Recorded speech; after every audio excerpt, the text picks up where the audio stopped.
Welcome to a podcast about wealth and life with the advisors from Foster and Motley. In this podcast, they share their mission to help individuals, couples, and families achieve the life they envision by providing a comprehensive wealth management experience. Join this seasoned team of experts as they explore actionable steps to improve your financial well-being and answer your most pressing questions. If I had all the money in the world. Yeah, we all dream, especially when the lottery jackpots are big and they're growing. But time and time again, we hear about studies that show more money does not correlate to more happiness. I'm Patrice Sikora, and I admit, I wouldn't mind trying to find out if that's true or not. But if it is true, what are financial advisors doing to help clients find their happiness? Welcome back to the Foster and Motley's podcast about wealth and life. With us are financial planner Luke Hale and investment manager Zach Horn. Now, as we've done before, guys, let's learn a little bit more about you, Luke, first, because this is your first time with us. How did you get into this line of work? I've always been interested in money and how it touched people's lives. I was thinking back to my childhood. My mom and dad, my mom was a teacher, English teacher, and my dad was a social worker. So they had helping professions. So that always interested me. My dad was a real estate person on the side and had rental real estate. So I spent part of my childhood crawling underneath rental houses looking for termite damage before he purchased them. That got me interested in investments and understanding kind of the world of money. How do you make a decision about, is this the right house to buy? Is it going to be a winner or a loser? That all kind of comes down to a pencil and a calculator in a lot of ways. That led me to study finance in college and then ultimately found a crossover between helping people and finding good investments. All right. Do you like what you do? I very much like what I do. It's a privilege. I get to help people.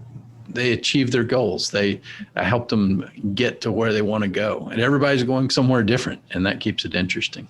I can imagine, yeah. Now, Zach, we met you briefly back in the introduction. Fill us in a little bit more about your role at Foster and Motley and why what you do is so important to you. Sure. Well, I may not have the childhood stories that directly correlate to what I'm doing today, but I too studied finance in college and developed a passion for investments and the markets and also helping people. And ultimately, that's what it's all about for us. My role at Foster and Motley is that I'm an investment manager. So first and foremost, I'm serving my clients' investment needs, helping them pick appropriate asset allocations, how much in stocks, how much in bonds, how much risk on or risk off, and that all depends on what their long-term goals are. And so really it's learning about clients, customizing investment solutions for them and making sure they stay on track to meet those goals. I'm also fortunate to be the managing partner currently. And in that role, I'm helping manage the business and take care of our employees so that they in turn can take care of their clients. All right. I'm really looking forward to this discussion because I'll tell you, money and happiness to me, I think they go hand in hand, but I'm finding out maybe not. So now I'm daring the two of you to tell me why money can't buy happiness. And if a well-performing portfolio isn't my gold ticket to my dreams, what are you going to do about it? How can you help me reach those dreams? Well, I'll just add a first thought about that is, we talk to clients about portfolios and making money and growing their wealth. And first and foremost, they come to us with meaningful wealth and a lot of times, in most cases. It's not that they're coming to us as a get rich quick scheme. So all we're able to do is take the wealth that they've accumulated and that they continue to accumulate and save and put it to work so that it grows, put it to work so that it can meet their future goals.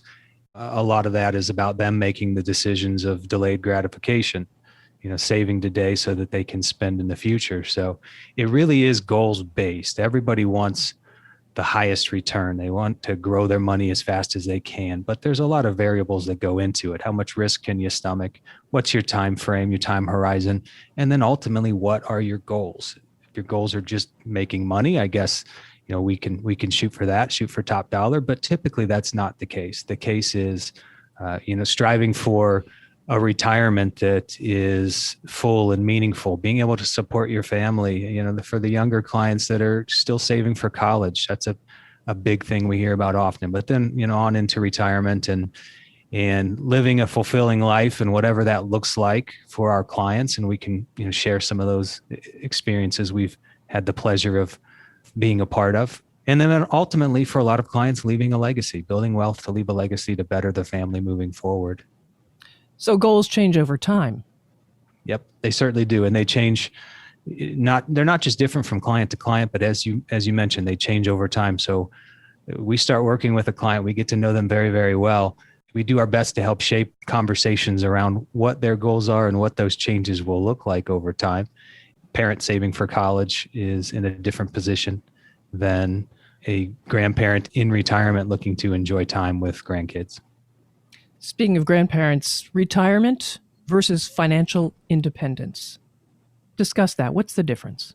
We love financial independence a lot more than retirement. I think retirement implies something potentially negative. You go home and you sit. You're retired. You're done with your life's work, and now you're not doing something meaningful.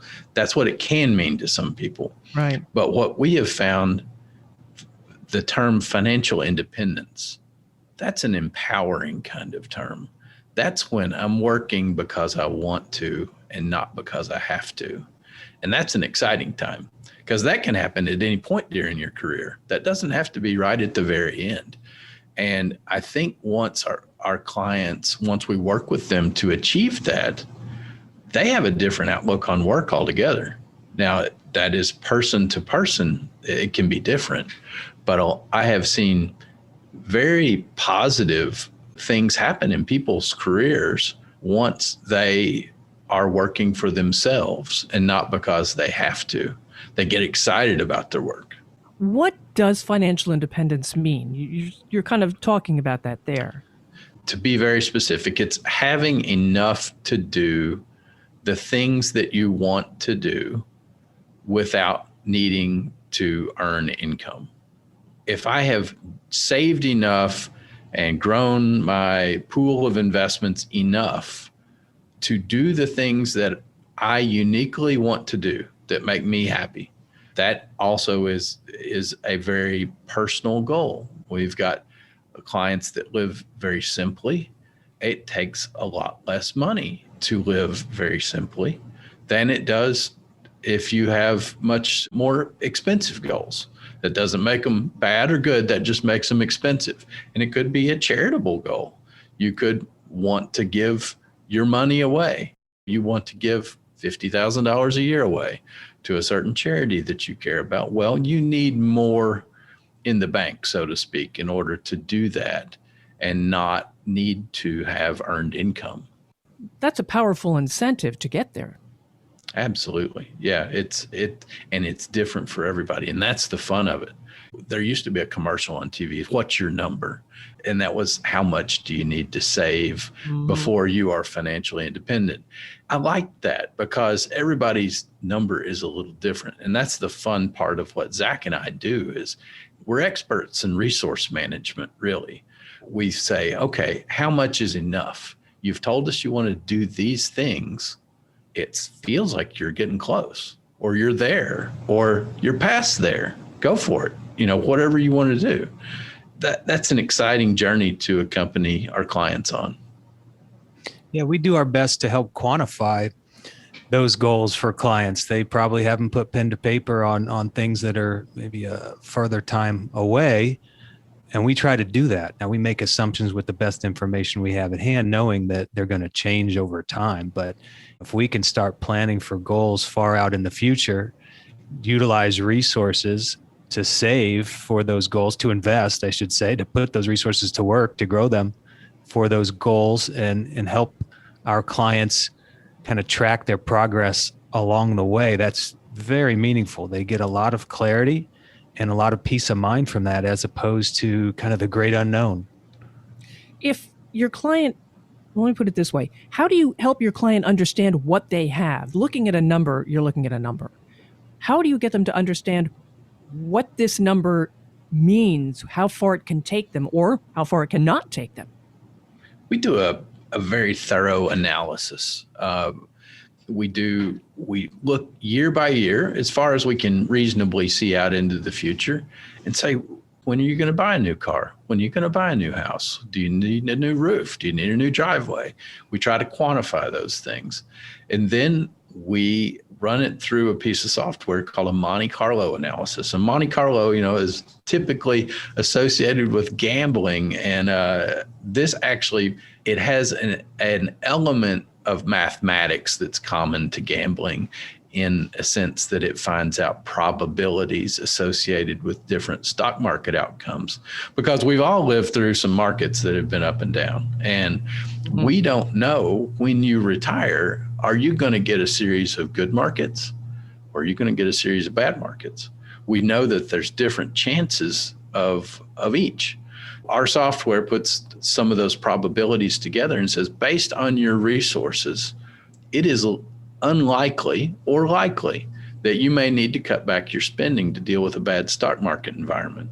Ideally, we head into retirement or we achieve financial independence, and we don't have to worry about what the stock market does. As long as it produces some kind of reasonable rate of return over time, that ought to be good enough. We don't have to achieve stellar, knock the ball out of the park kind of rates of return to get to where you're going. This Monte Carlo analysis gives people confidence to know that they have enough resources that they can weather what the stock market will likely give to them and achieve their goals. Yeah, and I'll just add that we use estimates for stock market returns in these projections, and we like to be conservative. But of course, then, as we work with our clients on the investment front, we're striving to get the best returns we can, given their risk tolerance and other circumstances.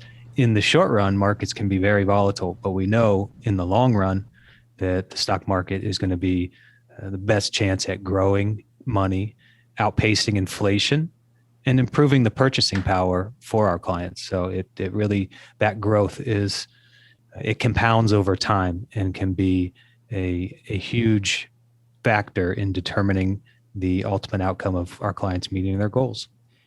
Thinking of those goals again, do people want things or do they want experiences? What are you seeing now? Are things changing? That's a great question. And I'll start with an example that came up recently with a client thinking about retirement, talking about, I don't need any more. I've got all I need. And then, talking about thinking of it as things, because we were talking about how, we want to continue to grow the portfolio. Yes, you're financially independent, but of course you want to amass as much money as you can for whatever purpose it may be, to spend, to give, to leave behind. And ultimately the client kind of had this light bulb turn on and was like, you know what? I would love to be able to pay for large family vacations. To rent a house on a lake, gather the entire family, pay to fly them all in, and really enjoy that experience with my wealth. And I think we're starting to hear about experiences more and more. Certainly that seems to be the stories that really have a spark to them that we hear from our clients and that we enjoy talking about with them. Are they family experiences, or is it just perhaps an individual or a couple saying, I'm going to go take a cruise?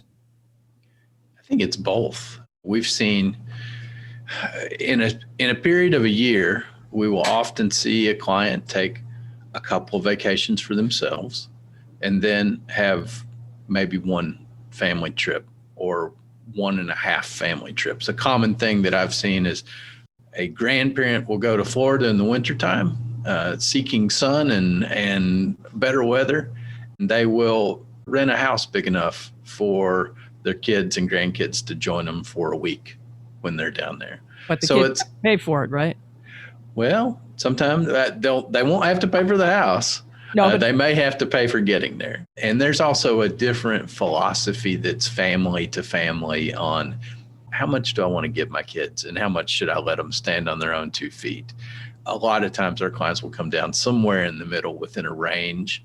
And a lot of times that range is, if you can get yourself here, I'm buying the food. I've got a great place to stay and you guys can enjoy the beach on us.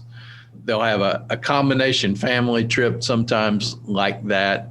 Maybe it's a Disney trip, something fun like that, where they will really foot the bill in a big way. And then individuals and spouses will take a couple of trips throughout the year to go enjoy on their own and explore.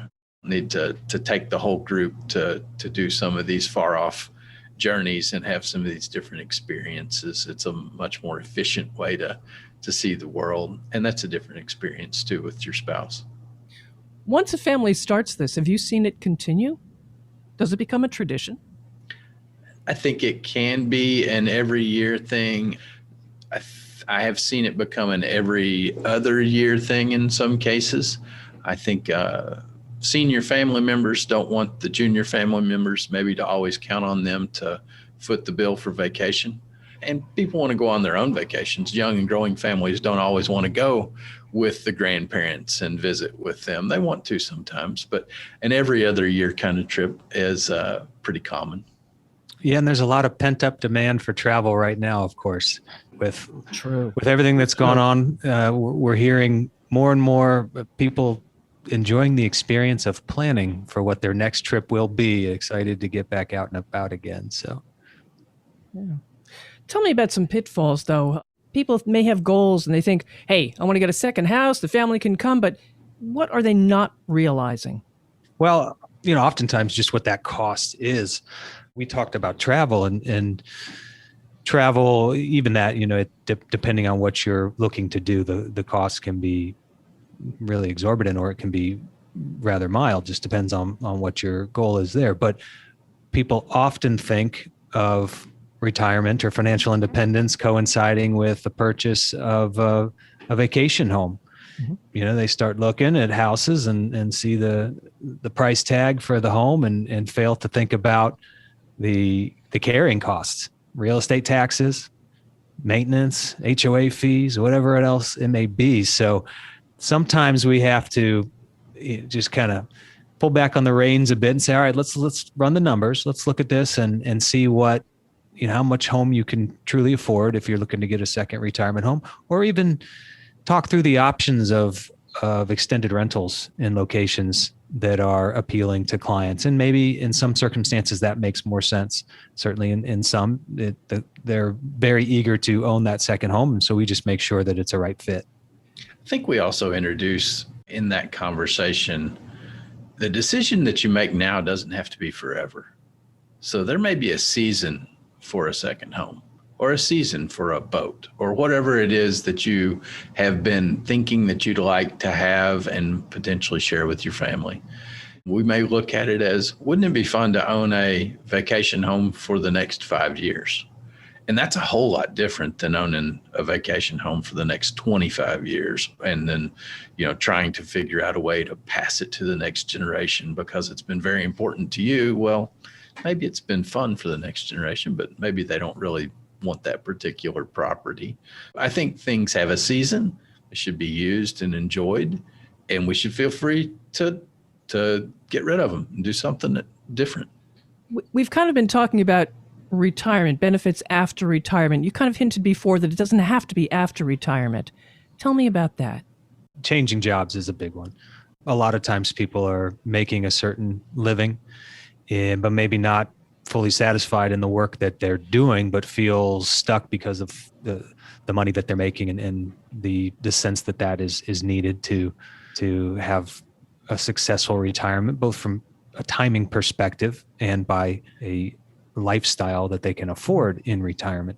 So we can help do the analysis to show what that decision would do to their situation should they decide to leave a career that has been a well-paying one for something that's more of passion to them. And we've seen that happen before where a client wanted us to let him know, can he afford to quit his job and start working in social work or as in foster care. Those are just a couple circumstances that come to my mind. And so we're running the numbers to see how that will impact future goals and the long-term financial independence.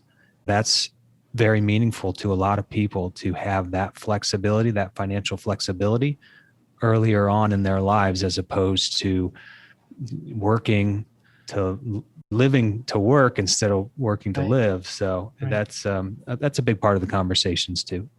Yeah. How does it feel to tell somebody you don't have to budget anymore? I can't imagine that. I just can't. I think it's fun. A lot of times people don't know what to do with that information if they have been a long time budgeter. And that's actually more often what we find is people that have been doing that got from point A to point B by doing that. You may tell them they don't need to budget, but they do anyhow. Yeah. It can be freeing for some people that have never really liked that experience, but those that have done it for a decade or more in preparation for becoming financially independent usually don't let it all the way go. They still keep their hand in it. They need to know where things are moving around within their financial situation to feel comfortable. Yeah. And Luke and I have several clients that we encourage to spend. They were always so practical about money and saving and focusing on delayed gratification and long-term goals. And then they get to that point and they've never been much of spenders. And I guess it's a learned behavior. So we, remind them that, hey, you've worked hard, you've sacrificed, you've saved, now enjoy it. And those are fun conversations. That must be great. It is. And it's also fun, sometimes if somebody's a good saver, oftentimes people who they marry, if they're a married couple, there will be a spender and a saver. Mm-hmm. And sometimes there'll be a saver and a saver, and that works great, with your financial planner. But more often than not, people are different. One person has the financial responsibility within the home, and the other person has maybe the family responsibility or a different set of responsibilities within the home. We get to work with people and say, okay, based on your goals, you're saving enough. So we can actually turn the budget on its head. I can say, if you save this amount, and if you work this long, you should be able to not have to worry about where the rest goes. Go enjoy it. Go take the trip. Go do the thing. Sometimes that blows people's mind. They're like, really? I don't have to think about what the cable bill costs? Yeah, you can if you want to. I would encourage you to try to get a better deal on cable, but you don't have to. As long as you're saving this, it ought to turn into this. And based on what you've told me about what you want to do, your goals, it ought to be enough. Go have fun with the rest. That's shocking for some people. Yeah, it's a revelation. It's very rewarding for us to get that point through, because a lot of people spend so much time and energy focused on money and saving and not necessarily in a very positive way. So as Luke said, if we can flip that on its head and say, you're staring at financial success because of all the decisions you've made throughout your lifetime. Now let's, help release that burden a little bit and fully focus on life and all the joys that you can make of it. And let's talk about gifting too as a place of joy. This is happiness we're talking about, happiness with the money that is yours, that you've earned, that you've saved. What about gifting? That to me is a wonderfully rewarding thing to do. I think a lot of time that starts first with family gifts. And then we've mentioned before, there's kind of a balance of how much parents want to do that, and how much they think it's healthy for an annual gift to be included in the budget of their adult children. You want to create appreciation and not dependency. Periodic nice gift is perhaps more appreciated than an annual gift. So we work with people to gift within their family. And then if their resources are appropriate and it's important to them and they have certain charities that they have always supported or would like to support, we get to show them how much they can afford to do with their resources. You can afford to give a gift to your church, to your alma mater, to a charity that you've volunteered for years and given modestly in the annual appeal that comes at the end of the year. But now you've seen the work that charity does, and you really want to lean in, and you want to be a part of their future success. And that's it. And that is so exciting. I think that's one of the most rewarding things that we get to do, is find ways to say, hey, you've got enough, and you can help the charity, and you can give to your family, and you can whatever it is. So that's really exciting. And I think I see clients really light up around that, particularly if it's been something that they volunteered with and really had some sweat equity involved in over the years. Yeah, and we see family and gifting come together from a perspective of the family, making decisions, whether it's formally structured as a family foundation or something like that, but just, allowing the family, members of the family, to have conversations about gifting, to have input, kids or adult kids, given some of that leeway to decide how the family wealth can be distributed to charitable organizations, really teaching the benefit and the joy of giving early on is something that's very neat. And we see a lot of families take advantage of that. That's something I think we could even do a whole podcast on by itself, and maybe we will. But it does come back to happiness does seem to need some planning. Zach and Luke, if listeners have questions, they want to plan, how can they reach you? I think the easiest way to find out about us is through our website, fosterandmotley.com.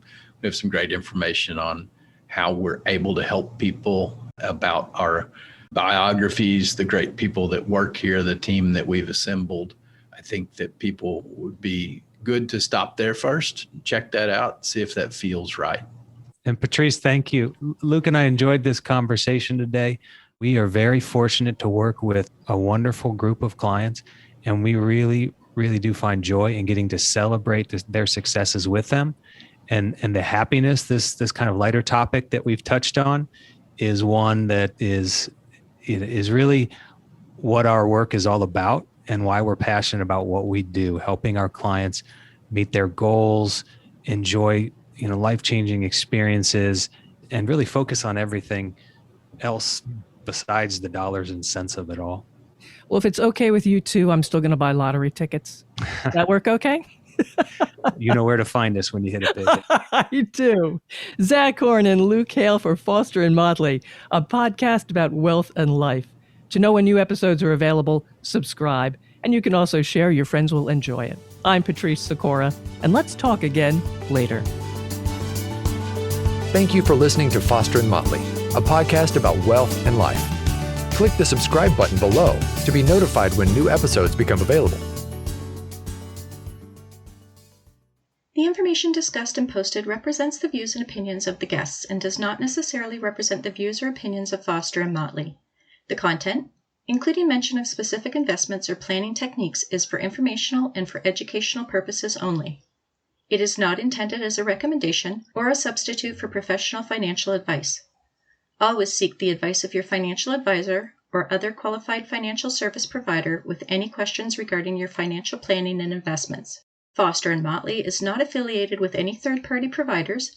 Any mention of a third-party provider does not imply an endorsement of that provider. If you decide to utilize a third-party provider, you do so at your own risk.